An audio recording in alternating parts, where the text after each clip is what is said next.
plaisir d'être ici ce matin encore, parce que j'étais ici au mois d'août. Et j'avais fait un message sur le ciel quand je suis venu au mois d'août, sur l'importance d'avoir une bonne conception du ciel. Ça change même notre vie ici-bas sur la terre. Et j'ai eu le malheur de dire que c'était le premier d'une série de 5. Mathieu a dit « Ah, ouais. » Fait que Mathieu m'a demandé de continuer. Donc, on va faire la partie 2 aujourd'hui. Et les 3, 4, 5, ça va être à tous les 2 mois. Novembre, ensuite janvier, probablement mars. Fait que si vous me revoyez encore, là, pour que vous fassiez à l'idée, pas encore lui, il l'avait dit, c'est pas grave, on le savait. Donc, ça vaut-tu la peine de parler du ciel, de chercher qu'est-ce qui arrivera après la mort? Et je me souviens, quand je n'étais pas chrétien, il y a une période où je ne m'occupais pas de ça, mais il y a un moment donné où le Seigneur a commencé à me travailler, puis là, je me préoccupais de je voulais savoir qu'est-ce qu'il y avait de l'autre côté. Et c'est venu un moment donné où je n'étais plus bien, je n'étais plus capable de profiter de la vie à moins que ce soit réglé comment ça va être de l'autre côté. Puis je me disais, on ne peut pas vivre comme ça, puis que c'est fini après la mort, mais je voulais savoir ce que c'était. Et des gens m'ont dit, on ne peut pas savoir, personne n'est allé l'autre bord, on verra bien quand on sera rendu là, pourquoi s'inquiéter? On a assez de choses à s'occuper ici-bas, pourquoi s'occuper de ce qu'il y a de l'autre côté? Et je crois que le Dieu de ce siècle veut nous engourdir par toutes les activités, par toute la publicité, tout ce qu'il nous offre, pour pas qu'on pense plus loin que le monde actuel, là où on est. Et la société nous dit profitez de la vie au maximum parce que la vie est courte. Hein?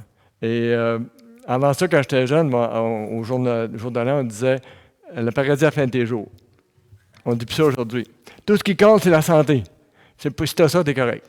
C'est vrai. Mais le paradis à la fin de tes jours, je crois que c'est ce qui est le plus important encore. Même Paul, dans son épître aux Corinthiens, chapitre 15, disait « Si les morts ne ressuscitent pas, mangeons et buvons, car demain nous mourrons. » Donc, si vous me dites que je suis convaincu que Jésus n'est pas ressuscité et qu'on ne ressusciterait pas, bon, je m'en irai tout de suite. Ça pas la peine de m'écouter un matin ou perdre votre temps.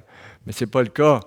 Jésus est ressuscité, puis il nous promet qu'il va nous ressusciter un jour ou, encore mieux, venir nous enlever. OK?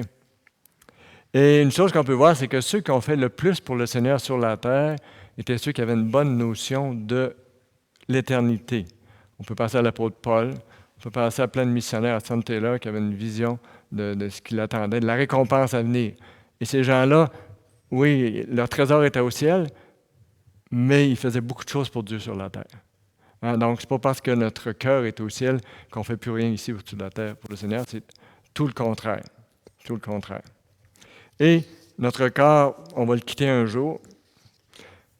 Et c'est une tente que le Dieu nous prête actuellement, de chair et en os. Et on y met beaucoup de soins pour le laver, le peigner, le maquiller, le teindre les cheveux. Je ne suis pas rendu là encore. Mais à un moment donné, ça va être probablement dans la tombe ou être incinéré ou être transformé quand Jésus va venir nous chercher. Et je me rappelle, quand j'étais ado, mettons, un petit peu plus vieux, 18-19 ans, j'avais les cheveux longs. Dans ce temps-là, c'était cool, c'était la mode, les cheveux longs. Puis à un moment donné, j'ai eu une job d'été, j'étais comme agent d'information touristique. Puis là, il fallait que je me demandais si tu veux avoir la job, coupe tes cheveux. Fait que là, je suis allé dans ce temps-là, c'était le barbier, c'était pas quoi faire, c'était le barbier. Là. Il avait coupé les cheveux. Puis là, j'ai vu ça à terre, ces cheveux-là. Puis c'est drôle parce que j'avais hâte qu'ils poussent parce que c'était un peu ma gloire. Pour être comme mes chums, puis être quelqu'un avec les cheveux longs. Tu sais. Ça faisait bum un peu dans le temps. Puis c'était un peu ma gloire, mes cheveux. C'est bizarre, hein? C'était moi, ça. Fait qu'un coup, quand il été coupé, là, il était à terre. Je regardais ça à terre. Il me dit, ça se peut-tu? C'était ma gloire, ça, qui est là. C'est-tu niaiseux? Puis là, tu vois, je commençais à réaliser des choses. J'étais pas vite, mais ça s'en venait. Ça pour dire que notre corps physique, qu'on l'aime ou qu'on l'aime pas, à un moment donné, il faut y apporter des soins quand même, il faut s'en occuper. C'est une tente que Dieu nous a donnée, mais c'est pas ça qui est le plus important parce qu'il s'en va en dépérissant. On va voir tout à l'heure qu'on va avoir un corps incorruptible qui s'en vient. Donc, ce qu'on va voir aujourd'hui ou ce matin, c'est où est-ce que je m'en vais si je meurs tout de suite? Où est-ce que je m'en vais? Ensuite, on va voir, est-ce que j'ai mon nouveau corps quand je décède? Est-ce que Dieu me donne mon nouveau corps tout de suite ou c'est plus tard? On va regarder aussi quelles vont être les relations qu'on va avoir les uns avec les autres. lorsqu'on passe de l'autre côté. Et dans la prochaine fois, au mois de novembre, ça va être notre nouvelle relation avec Jésus au ciel. OK? Et où je vais quand je meurs. Et ma vie n'a pas commencé au moment où j'ai été conçu. Ma vie a commencé dans l'Esprit de Dieu au moment où il a dit « Oui, je vais te créer ». Même avant qu'il nous crée, il savait qu'il allait nous sauver. Il nous avait appelés même avant la fondation du monde. Donc, Dieu a un plan pour ma vie entière, même avant que je naisse. Et Dieu a un plan qui se continue dans l'éternité, même après ma mort physique. Okay? Et qu'est-ce qui se passe au moment où je meurs? Où irons-nous? À quoi ressemblera l'endroit où je vais aller? Est-ce que je vais être conscient ou je vais être engourdi, endormi en attendant? Quelle forme je vais avoir? Est-ce que je vais voir des gens là-bas? Et qu'est-ce que je vais faire là-bas aussi? Donc, plein de questions qu'on se pose. Et supposément, si je décède aujourd'hui, les nouveaux cieux, la nouvelle terre, la nouvelle Jérusalem n'ont pas encore été créés ou recréés. On voit ça dans Apocalypse 21-22, où Dieu remplace la terre et le ciel par des nouveaux cieux, nouvelle terre. Et ça va être à ce moment-là, c'est dans le plan de Dieu. Donc, si je décède aujourd'hui, je n'ai pas mon nouveau corps tout de suite. En tout cas, je vais aller un petit peu. Excusez, je me reprends. Si je décède, je ne m'en vais pas tout de suite dans le nouveau ciel, nouvelle terre, nouvelle Jérusalem, parce qu'ils n'ont pas été créés encore. OK? Mais Jésus est en train de me faire une place. Ça va se passer à la fin du règne de 1000 ans, le nouveau ciel, nouvelle terre. On va voir ça un petit peu plus loin. En passant, je ne suis pas un spécialiste de l'Apocalypse, fait que je me fie aux auteurs et tout ça. Et je prends la position qui est la plus conservatrice, adoptée dans le milieu évangélique baptiste. Certains gens appellent cet endroit-là le ciel intermédiaire. Quand je décède, je m'en vais dans le ciel intermédiaire. D'autres vont l'appeler le paradis.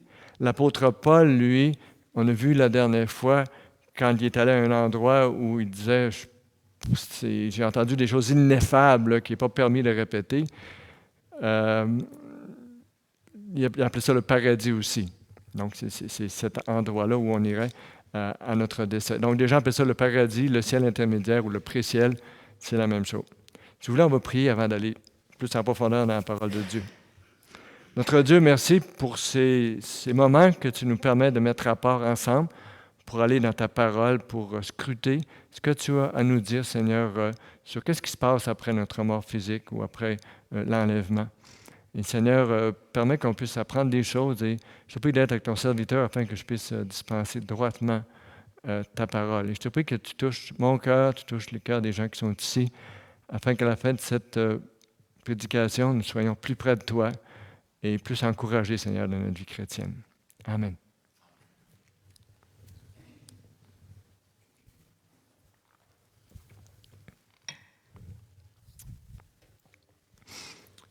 Donc, nous y allons avec un premier verset. C'est quand Jésus était sur la croix. On sait qu'il y avait 2 brigands, chacun de son côté.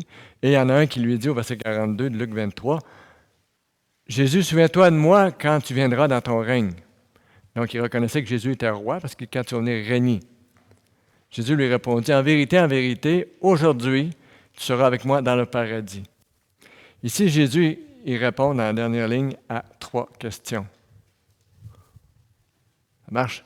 Donc, où tu vas être dans le paradis, quand, aujourd'hui et avec moi.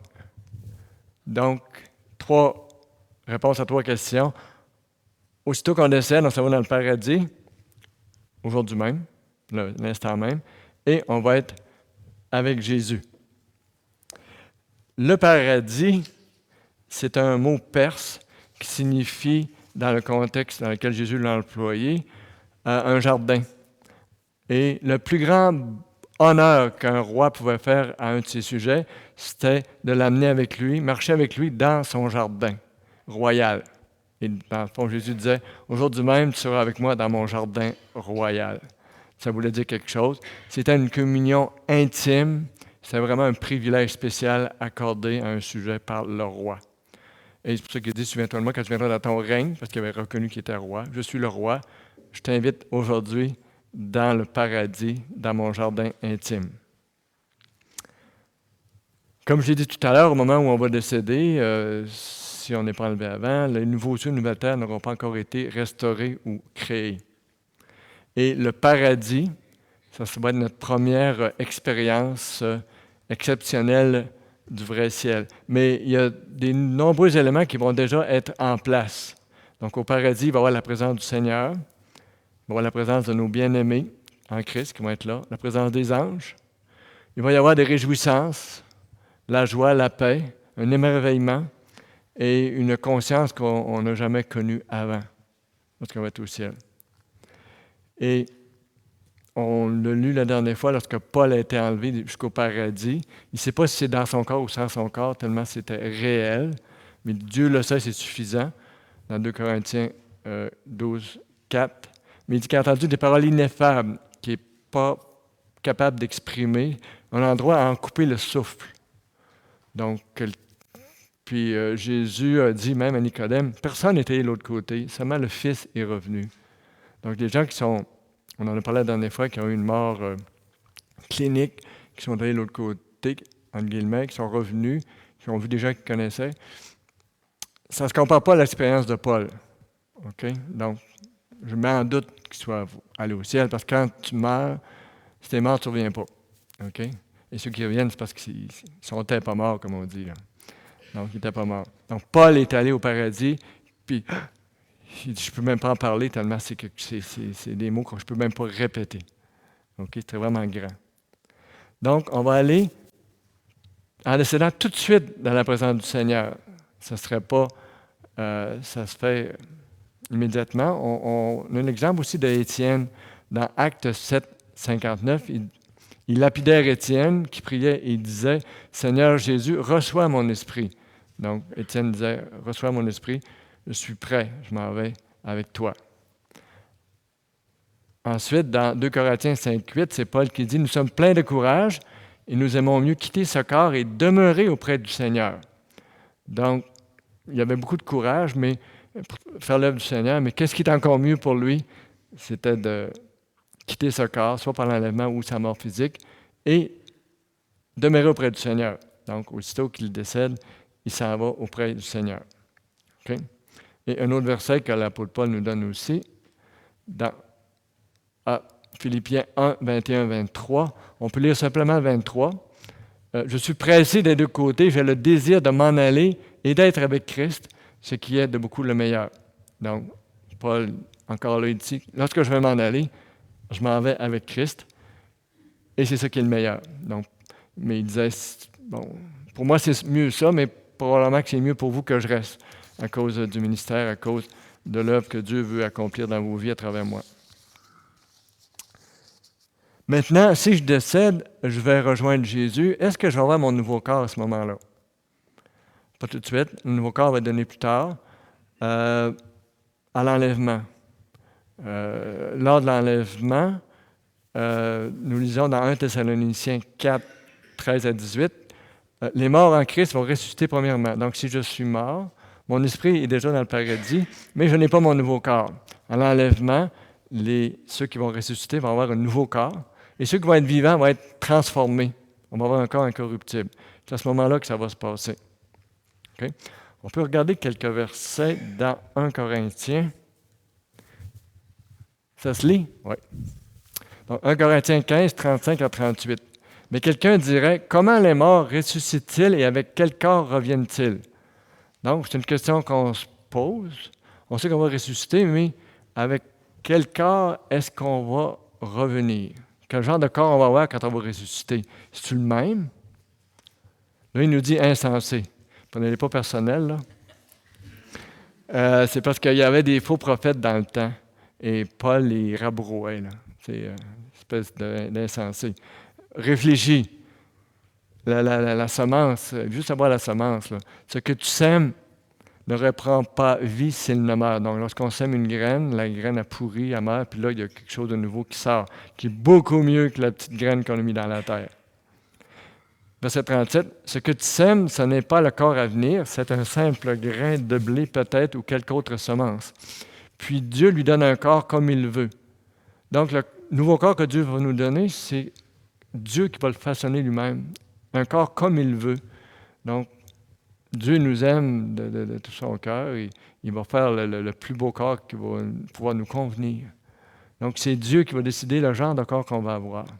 Ensuite, il dit, et à chaque semence, il donne un corps qui lui est propre. Donc, on ne sera pas tous pareils. Comme en Chine, là, tout le monde est habillé pareil, le petit chapeau et tout ça. On va être un corps qui va lui être propre. Si on a 1 milliard, 2 milliards de personnes, on va tout avoir un corps différent que Dieu va nous avoir donné. Ça va être le meilleur corps qu'on ne pourrait pas avoir. C'est merveilleux, hein? Un corps qui lui est propre, qui lui appartient. On va avoir un corps, aujourd'hui notre corps il se détériore et un nouveau corps ne se détériorera pas. On va voir un petit peu plus loin. On continue au verset 42 dans 1 Corinthiens 15. Ainsi en est-il de la résurrection des morts. Semé corruptible, on ressuscite incorruptible. Semé méprisable, on ressuscite glorieux. Donc notre corps est corruptible, on s'en va vers, on dépérit, veut pas, même si on ne veut pas. Et notre corps est méprisable dans le sens que il peut facilement être malade. Beaucoup de gens sont malades. Et donc, ça dit on ressuscite glorieux. Amen. Hein? Pour ceux qui ont des souffrances vraiment chroniques, qui ont de la misère, qui souffrent tous les jours. Notre corps est méprisable, souffrant, douloureux. On ressuscite glorieux. Jésus va partager sa gloire avec nous autres. Okay? Semé plein de faiblesse, on ressuscite plein de force. Semé corps naturel, on ressuscite corps spirituel. S'il y a un corps naturel, il y a aussi un corps spirituel. C'est pourquoi il est écrit, le premier homme, Adam, est un être vivant, le deuxième, Adam, est devenu un être vivifiant. Le spirituel n'est pas le premier, c'est ce qui est naturel. Ce qui est spirituel vient ensuite. Le premier homme, tiré de la terre, est terrestre. Le deuxième homme vient du ciel. Donc, ça va être un corps qui va être céleste. On ne sera pas seulement en esprit, même si on a un corps spirituel. On va avoir un corps, notre esprit va habiter dans un nouveau corps céleste. Verset 48, tel est le terrestre, tels sont aussi les célestes, et tel est le céleste, tels sont les célestes. Et de même que nous avons porté l'image du terrestre, nous porterons l'image du céleste. Actuellement, nous portons l'image du terrestre. Quand je vous regarde, quand vous me regardez, j'ai l'air d'un terrien, un habitant de la terre. Okay? Donc, je porte l'image du terrestre. Tous les hommes, les femmes qu'on voit, ce sont l'image du terrestre. Puis un jour, notre corps, quand quelqu'un va nous regarder, il va dire « Wow, ça c'est son corps céleste ». On va avoir une image, on va être différent. Ça va être vraiment, je ne peux pas vous dire exactement comment ça va être, mais ça va être céleste. Verset 50, ce que je dis, frère, c'est que la chair et le sang ne peuvent hériter le royaume de Dieu et que la corruption n'hérite pas l'incorruptibilité. Donc, ce corps doit mourir, okay? Il doit se décomposer. Voici, je dis un mystère. Donc, il leur apprenait quelque chose ici, là. Puis les faux prophètes chez les Corinthiens avaient beaucoup de mystères puis de choses qui allaient chercher la crédibilité là-dessus. Mais Paul, inspiré par l'Esprit, a dit, voici un mystère. C'est vraiment quelque chose comme une révélation. Okay? Voici, je vous dis un mystère. Nous ne mourrons pas tous, mais tous nous serons changés. C'est sûr qu'à ce moment-là, il y avait tellement de choses qui se passaient qu'ils attendaient Jésus pour qu'il revienne là, de leur temps. Parce que Jésus est venu sur la terre, il dit, si je vais mourir, puis 3 jours après, je vais ressusciter. C'est arrivé. Il est ressuscité. 40 jours après, avant de partir, il dit, je vais vous envoyer un consolateur, un esprit. Non, il l'avait dit dans Jean. Mais il leur avait dit, quand il est parti, Jésus, 10 jours après, le Saint-Esprit est venu. C'était vraiment collé, là. Okay? Et quand Paul, le Seigneur lui a révélé qu'il y aurait un enlèvement, ça s'en venait, là. Okay? Et c'est aussi pour ça une raison pour laquelle les gens à Jérusalem vendaient tous leurs biens, mettaient tout en commun. Jésus s'en vient, là. T'sais. Puis même les Thessaloniciens ne travaillaient plus. Et eux autres n'avaient plus besoin de ça, ils attendaient Jésus. Mais là, Jésus, c'était un petit peu plus tard. C'est pour ça que Pierre dit, un jour, pour Jésus, c'est comme 1000 ans ou 1000 ans comme un jour. Il ne tarde pas dans l'accomplissement de sa promesse. Okay? Donc, nous serons changés, verset 52, en un instant, en un clin d'œil, à la dernière trompette, car elle sonnera, et les morts en Christ ressusciteront incorruptibles, Et nous serons changés. Donc, si je suis décédé, je vais ressusciter, je vais avoir mon corps incorruptible à ce moment-là, au moment où Jésus va venir chercher son Église, l'enlèvement. Et ceux qui seront vivants, si nous sommes vivants quand Jésus vient, nous allons être transformés, changés.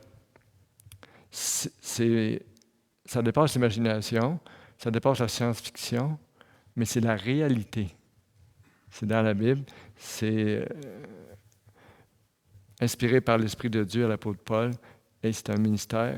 C'est dur à comprendre quand on dit ça, waouh! Ça ne vient pas de moi, ça vient de la parole de Dieu. Donc, au verset 53, il faut en effet que ce corps corruptible revête l'incorruptibilité, et que ce corps mortel revête l'immortalité. Donc, on va être incorruptible, on ne vieillira plus, on ne sera plus malade, et on va être immortel.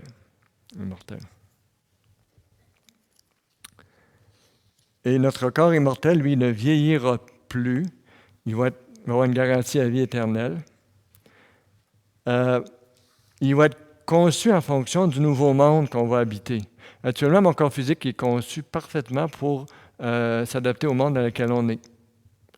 On est fait la Terre telle qu'elle existe actuellement. Okay? Mais le nouveau corps va être adopté à la nouvelle Terre, nouveau ciel, nouvelle Terre, nouvelle Jérusalem.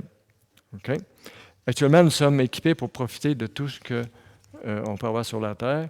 Et notre nouveau corps glorifié, ça va être un corps aussi, mais il va être équipé pour bénéficier ou profiter de tout ce que le nouveau ciel, nouvelle Terre vont avoir à offrir.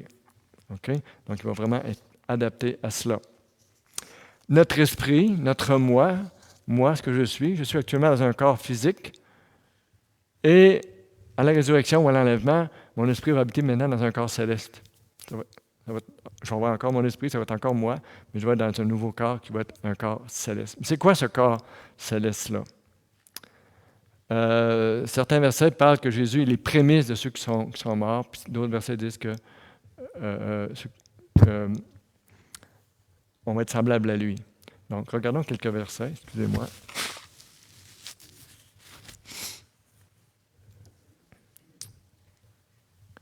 C'est Jésus qui leur a apparu après sa résurrection. Jésus a apparu à ses disciples. Tandis qu'il parlait de la sorte, lui-même se présentant au milieu d'eux. Donc, ici, il ne semble pas que Jésus ait frappé à la porte. Hein?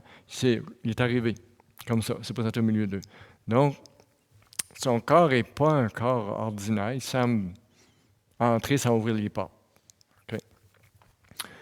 Donc, il leur dit « Que la paix soit avec vous. » Saisi de frayeur et de crainte, il pensait voir un esprit. Donc, son nouveau corps, il était comme pas tout à fait reconnaissable. Hein? Il ne le reconnaissait même pas. Il ne le reconnaissait pas.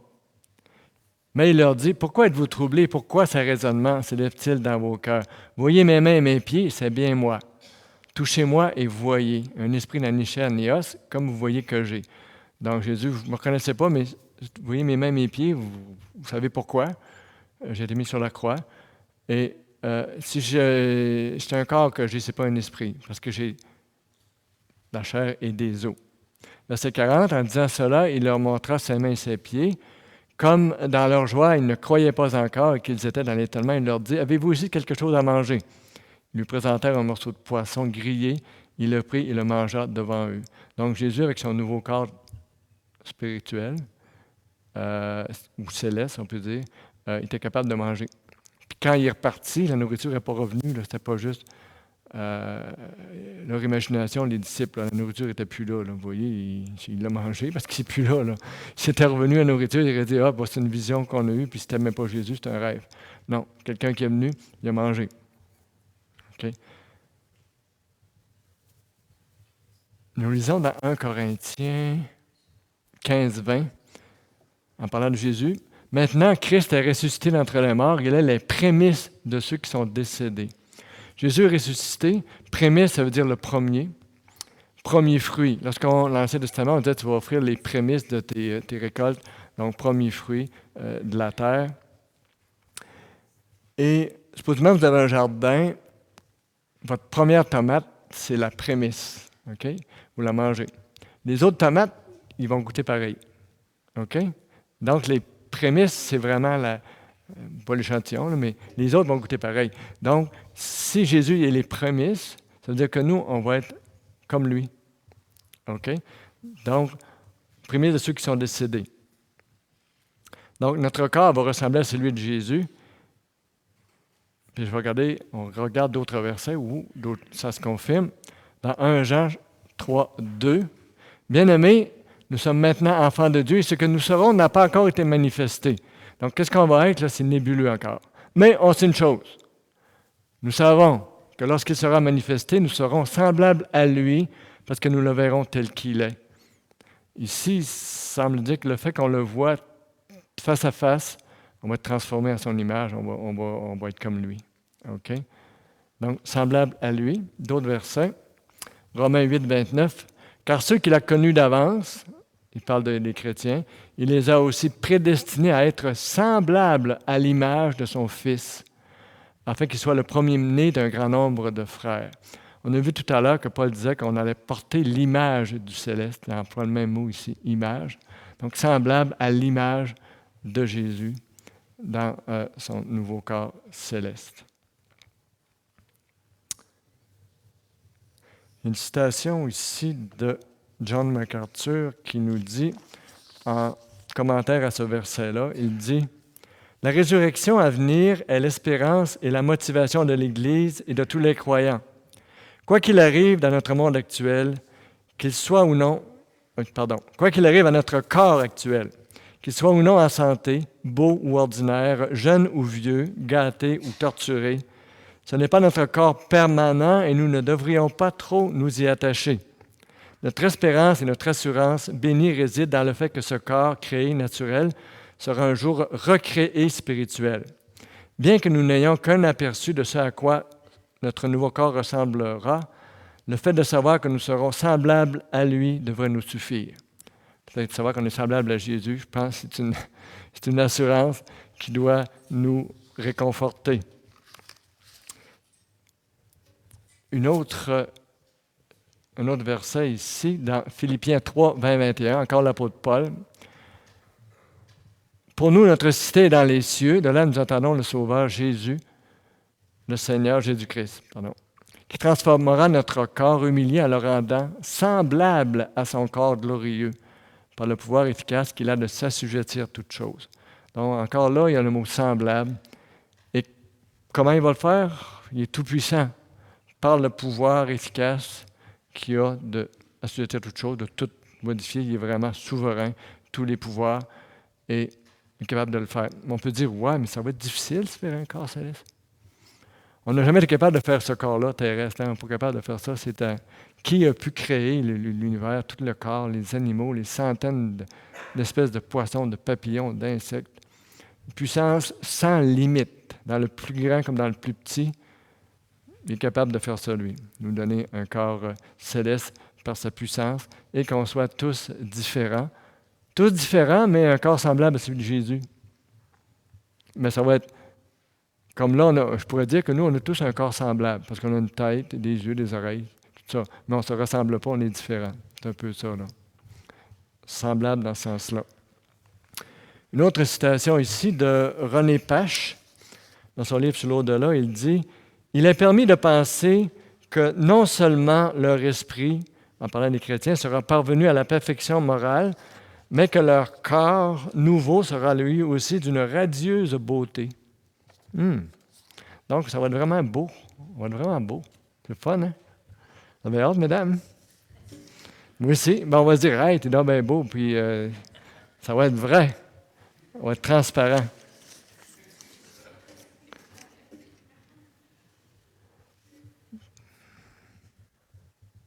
Un autre verset dans Romains encore.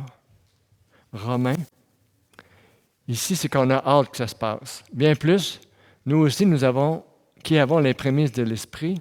Les prémices, c'est-à-dire que le Saint-Esprit habite en nous, on y goûte à l'Esprit. Là.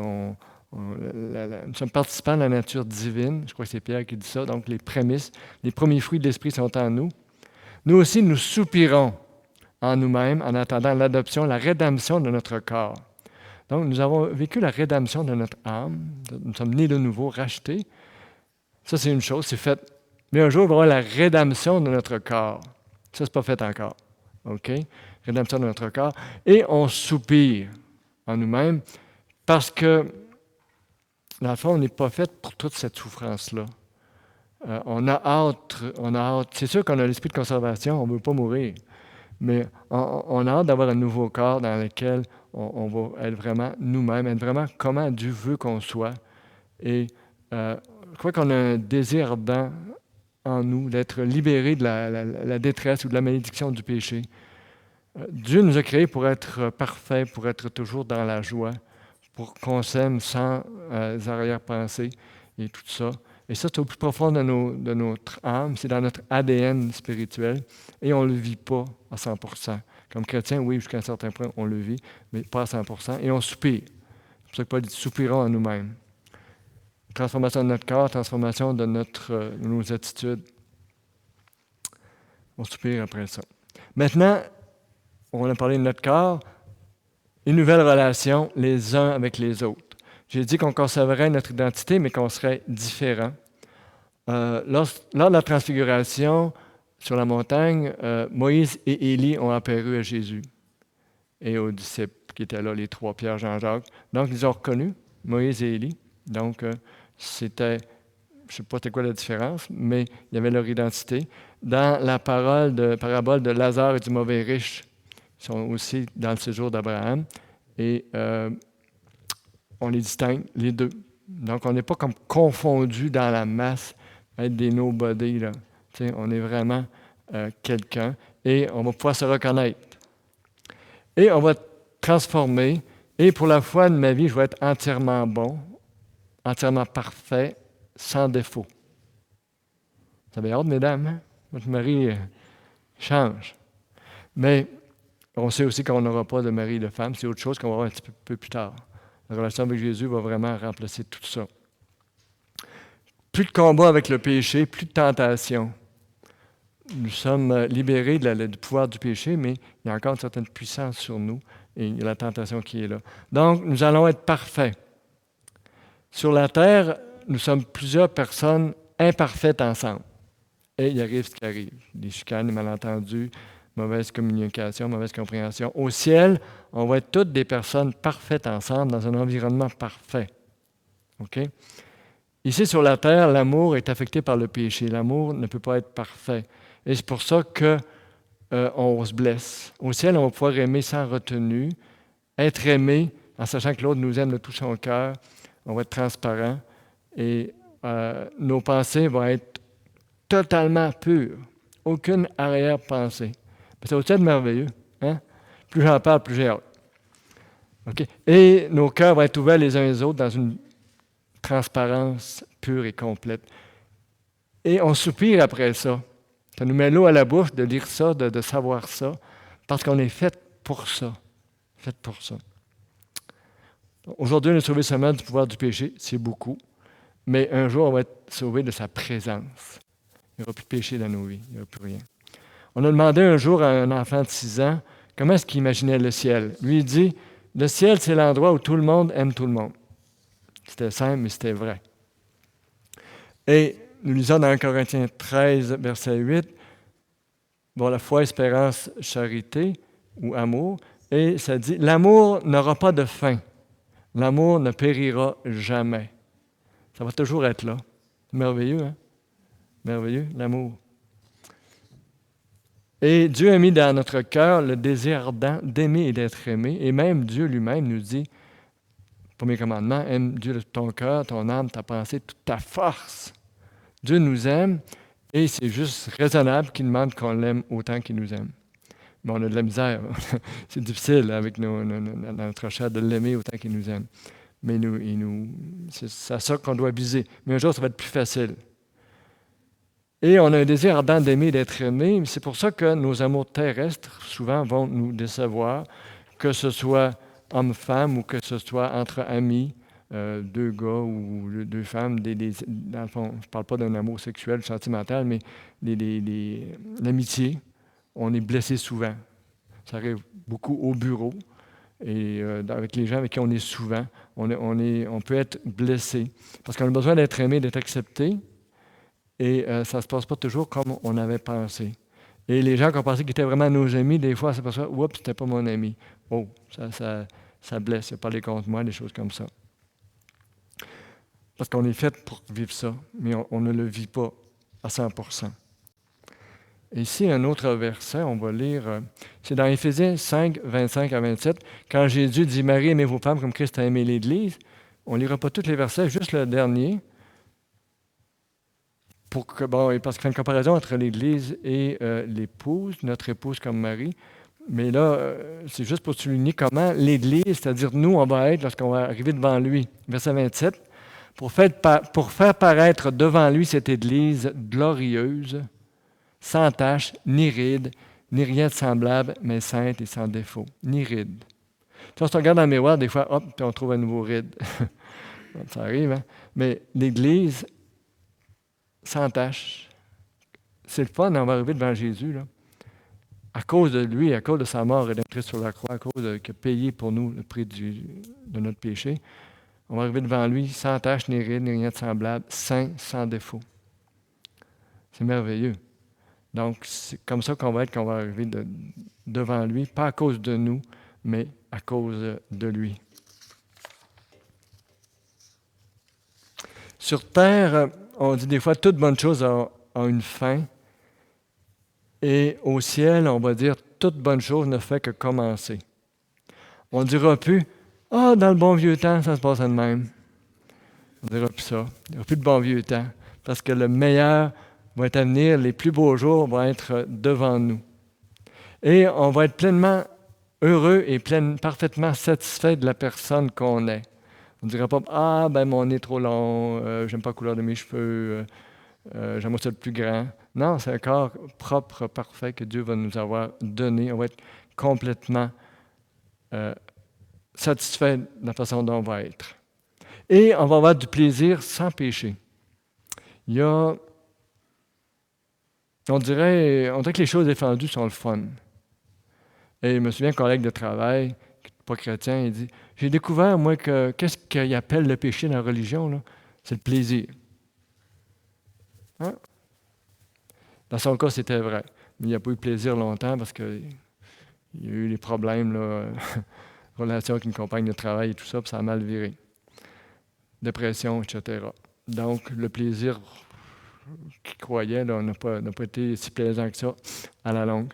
Donc, on peut être au ciel, être parfaitement heureux sans le péché qui, des fois, on pense qu'il va nous donner le plaisir. Le péché, c'est une illusion de plaisir. Comme une trappe à souris, vous avez un beau fromage. Le plaisir du fromage, mais clac. Et quand on va magasiner, j'haïs magasiner. Si on allait à la confesse, je pense que j'irais me confesser de ça, mais... Quand on magasine, surtout quand on magasine les petits souliers pour les enfants, là, tu regardes le prix, c'est cher la livre. Mais des fois, quand on magasine et qu'on voit le prix, on change d'idée. Hein? Mais le diable, lui, il nous cache le prix des choses. Et s'il nous montrait toujours le prix qu'on a à payer d'un péché, on reculerait. Mais il nous cache toujours le prix. Il nous le révèle juste après qu'on a signé, qu'on a tombé. Okay. Je vais vous lire une autre citation de John MacArthur, un peu qui dit, il y en a qui pensent qu'au ciel, ça va être plate parce qu'il n'y aura pas de péché, on n'aura pas de plaisir parce qu'il n'y a pas de péché. Et il y en a qui disent ça, moi, non, je vais être plate au ciel, je m'en vais en enfer avec mes chums, on va avoir de la bonne musique, on va tout avoir là, tu sais, ça va brasser. C'est terrible. Donc, M. MacArthur, il dit, cette méfiance à l'égard du ciel qui n'apporterait que l'ennui éternel est profondément enracinée dans les mentalités et reflète l'état de notre pensée corrompue par le péché. En tant que pécheurs, nous sommes naturellement enclins à penser qu'un petit péché est certainement plus agréable qu'une justice parfaite. Il nous est souvent difficile d'imaginer une vie totalement dépourvue de péché et pourtant remplie de plaisir sans fin, à cause de notre esprit corrompu. Mais on peut avoir plaisir sans fin, sans péché. C'est promis par Dieu. Donner à cette tête, répondre à l'invitation de Jésus. Qu'est-ce que je viens de parler? ça s'applique à vous si vous êtes né de nouveau, si vous êtes croyant, si Jésus-Christ vous a racheté, si vous êtes son enfant. Donc, vous décédez ou Jésus revient, vous partez avec lui. Mais si vous n'êtes pas avec lui, tout ce que j'ai dit ce matin, ça ne s'applique pas encore à vous. Mais ça dépend juste de vous. La réponse est dans votre main. OK?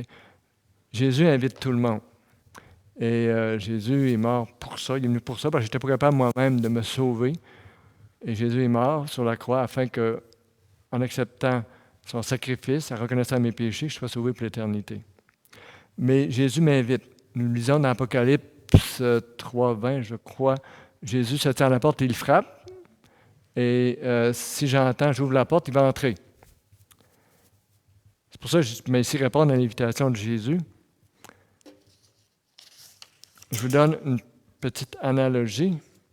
C'est une madame, une chanteuse d'opéra qui était vraiment réputée, connue, très bonne à Washington. Non, elle était aux États-Unis, mais elle a été invitée à un mariage important à Washington. Et là, elle arrive avec son mari, elle est invitée. Fait qu'elle venait chanter. Elle arrive à la porte d'entrée et il y a quelqu'un là qui contrôlait parce que celui qui se mariait, c'est une personne très importante, puis sécurité, on contrôle. Êtes-vous sur la liste? Elle donne son nom. Excusez, madame, vous n'êtes pas sur la liste, je ne peux pas vous laisser rentrer. Oui, mais j'ai reçu une invitation pour le mariage. Je regarde ma liste. Vous n'êtes pas dessus. Avez-vous répondu, madame, à l'invitation? Ben non. J'ai été invité. Ah non, il fallait répondre à l'invitation. OK? Même chose avec Jésus. Jésus nous invite. Mais moi, je n'ai pas grand-chose à faire. J'ai juste à dire oui, je réponds. Puis à ce moment-là, il va m'ajouter sur la liste dans le livre de vie. Et quand je vais arriver, il va dire oui, tu es ici. Parce que tu as répondu à l'invitation. Je ne serai pas viré de bord à la porte. Et c'est ça que je voulais vous laisser à ceux qui ne seraient pas chrétiens aujourd'hui, qui réalisent qu'ils sont pécheurs, qui ont besoin du salut, mais qui n'ont pas encore fait la décision et qui attendent. Puis quand je vais être malade, quand je vais être proche de mourir, on va voir un petit peu plus tard dans le dernier message que nous sommes, comme Église, nous sommes fiancés à Christ, et un jour, il va venir nous chercher comme épouse. Et quand on se fiance, moi, je ne me suis pas fiancé 10 minutes avant de me marier. OK? C'était une longue préparation. OK? Et les gens qui disent, là, aussitôt que quand on voit que je suis bord de mourir, je vais l'accepter le Seigneur, puis au ciel. Attends pas trop. Le Seigneur peut le faire. Il y a des gens qui sont sauvés sur leur lit de mort. Mais quelqu'un qui résiste toute sa vie, vaut mieux pas être à sa place. Hein? Donc, c'est ça que je voulais vous donner ce matin. Il ne faut pas attendre de dire « je vais m'arranger avec lui l'autre bord, le bon gars ». C'est un bon gars, il est bon, le bon Dieu, je vais m'arranger avec lui. Non. Donc, ne prenons pas ce risque-là. Et je ne dis pas ça pour vous faire peur, mais simplement pour réveiller ceux qui ne seraient pas encore dans la bergerie. Si vous voulez, on va prier. Notre Dieu, on va te remercier pour ta parole qui est vraiment claire sur le fait qu'on va être semblable à Jésus, sur le fait qu'on va avoir un nouveau corps. Et merci Seigneur, ça nous réconforte de voir cela. Parce que quand on regarde dans notre corps physique, on voit qu'on s'en va vers l'autre côté, vers la corruption physique ou le vieillissement. Mais quand on voit ce qui nous attend, c'est plus que merveilleux, Seigneur. Ça nous réjouit, ça nous donne la joie. Et notre Père, aide-nous à avoir les yeux fixés vers le ciel, vers le trésor qui nous attend là-bas. Et surtout vers toi, Seigneur. Apprends-nous à trouver notre plus grande joie en toi, à te connaître. Seigneur, on te prie de te manifester à nous afin qu'on ait une intimité avec toi qui soit de plus en plus grande. Et quand tu vas revenir, on va déjà être vraiment près de toi, Seigneur, et on va entrer dans ta présence. Tu vas dire, entre dans la joie de ton maître, bon et fidèle serviteur. Et Seigneur, puissions-nous être trouvés en train de veiller lorsque tu vas arriver. Et je te prie ici pour une personne, 2 personnes qui ne te connaîtraient pas encore. Je te prie, Seigneur, que tu l'aides à vraiment comprendre ce salut en toi et ce à quoi ce qu'il manque en te rejetant et ce qui les attend aussi s'ils te rejettent. Et on te prie dans le nom précieux du Seigneur Jésus-Christ. Amen.